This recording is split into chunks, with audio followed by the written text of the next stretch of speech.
There can be a tendency to conflate commercial success with overall societal impact, but these two things aren't always directly linked together. In the video game industry, sometimes we see a disconnect here. Sometimes there are games that sell very well, but ultimately don't really impact the overall game development landscape or games in general in terms of what gets made. But also the reverse happens as well. Games that were not as successful had an impact on the video game industry larger than their initial impact. For smaller games that are having an impact greater than their sales might indicate, it's usually because they're introducing something new to the industry. BioWare's done this a couple of times. KOTOR was really the first game that did full voice acting in an RPG for everyone but the protagonist. And it really set that up as an expectation for the industry as a whole. And games going forward essentially had to do that as well in order to be seen as competitive. Similarly, Mass Effect voiced its protagonist, and that hasn't been as universally accepted of a standard as voice acting in general, but it's also had an impact. And games, even games by companies like Bethesda, have been influenced by that change in standard. And you might be thinking, what are you talking about? Both KOTOR and Mass Effect were very successful games, so of course they had impact. But their impact was beyond, greater than their initial sales, in spite of their initial success. Sometimes those smaller games are essentially establishing brand new genres. Defense of the Ancients built and established the MOBA, but it has been eclipsed by MOBAs much more successful, much more wide-reaching than it was. But it's hard to understate its impact since it effectively established the genre. But it isn't always features. If you look at BioWare again, Dragon Age is actually the better selling franchise between Mass Effect and Dragon Age. But Mass Effect has had a much greater cultural impact than Dragon Age has, because Mass Effect has N7, and N7 is such amazing branding that it's been able to make its way into other areas of culture well beyond what Dragon Age has ever been able to even remotely approach. So in that case, the smaller franchise from a purely sales perspective has had a much greater impact from a cultural impact perspective. But we see the opposite as well. Games that were immensely successful, not really influencing the video game industry to the degree you might expect them to. When you look at a game like Skyrim, it essentially set the expectations for an entire generation as to what a fantasy RPG was going to look like. But if you look at some games that did even better than that, games like Legend of Zelda Wind Waker, or games like Grand Theft Auto 4 and 5, these games were immensely successful. What's Grand Theft Auto 5 up to? 200 million copies sold?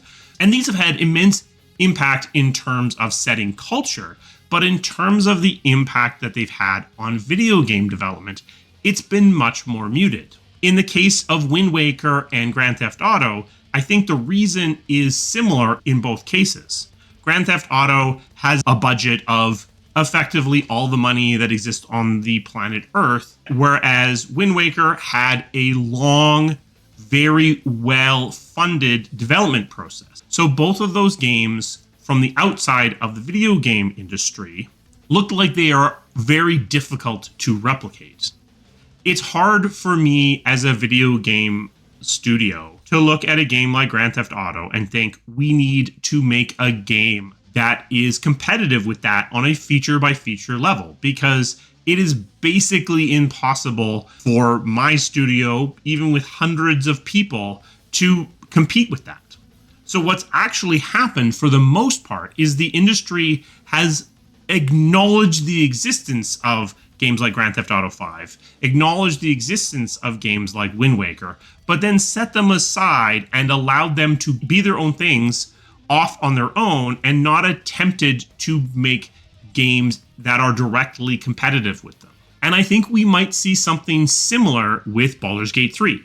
Baldur's Gate 3 was immensely successful, and Baldur's Gate 3 did change the landscape in terms of who was willing to look at an RPG. It broadened the genre space quite significantly, which is awesome. But I think its impact on the way that games are actually developed is going to be more muted than people who are outside the video game industry might be expecting. In the case of Baldur's Gate 3, it isn't really about having a ginormous budget or having a really long time to develop, though it did have a very comfortable budget and it did have a long time to develop. In the case of Baldur's Gate 3, what it looks like is this perfect storm of factors working together to make this game work, some of which are externalities that aren't something that another studio can replicate. It is using the Dungeons and Dragons IP at arguably the peak of its popularity,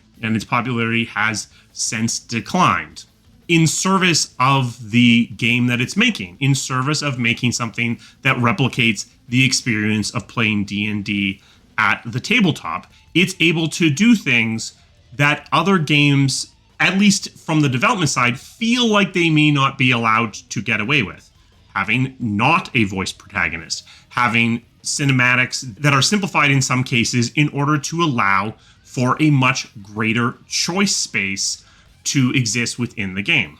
Now, maybe the video game development industry is wrong about these assumptions about what it can get away with, but to a large degree, when they look at Baldur's Gate 3, what they see is a game that very successfully executes on what it is trying to do, but what it's trying to do isn't something that a lot of other games would be allowed to do. So as a result, I don't think it's going to have the impact that you would expect from a game that has sold as well as it has.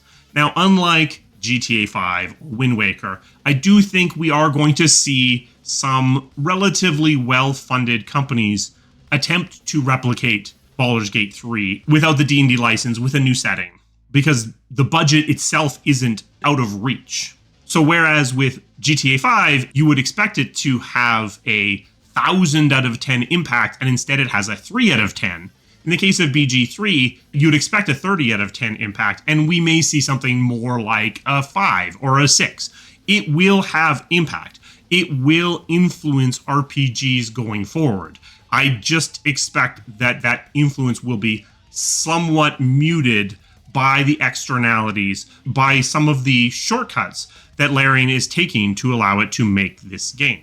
Similarly, with cultural impact, you can have an undersized impact. The classic example used in movies is Avatar, a hugely successful movie, now movie franchise, that has impacted movies around itself to a much lesser degree than you would expect given its financial success. What were the lasting impacts of the original Avatar movie? Arguably the proliferation of 3D movies, but beyond that, not really very much. Whereas something like, say, the original Ironman movie not only impacted the tone of movies for a decade, it also impacted the genres that were even in theaters for that similar length of time. Two movies, one of which actually was more successful than the other, had reversed impacts in terms of the movies that got made. We see the same thing with video games. What cultural impact does a franchise like COD have? In part, you could argue that COD has an undersized impact because its setting is such that its ability to impact culture is somewhat limited. And that may be true, but this is a franchise that is billions of dollars with an impact that is reduced compared to that financial reach. At the end of the day, you would expect these two things to be correlated. A game or media property that sells immensely well probably should have a bigger impact than one that doesn't sell very well. And often that is the case, and it makes a certain degree of sense, because the more people that play a game, the more people that are paying attention to it, and therefore the more opportunities that it has to have an impact. But it isn't always the case, and sometimes games can hit a smaller audience harder than is expected, and therefore have an outsized impact simply by energizing a smaller group to a much greater degree. Whereas the opposite is also true. A game can have an immensely wide reach, but at a pretty muted level, and therefore not have as long of a lasting impact as you would expect it to have. A special thanks to my members. They provide the resources that this channel needs to keep running. If you're interested in becoming a member, there's a link to that down in the description. We also have a Patreon if you are more comfortable supporting the channel in that way. If you join the Patreon or join as a member of the YouTube channel, you will get access to our Discord. So if you are interested in interacting with our community, this is a great way to do so. What do you think? Do you think these two things are tied together? Do you think my examples hold any water, or do you think that I'm full of crap and that actually sales are the only thing that matters in terms of the impact a game has? Let's talk about that down in the comments. I will see you again soon. Thank you.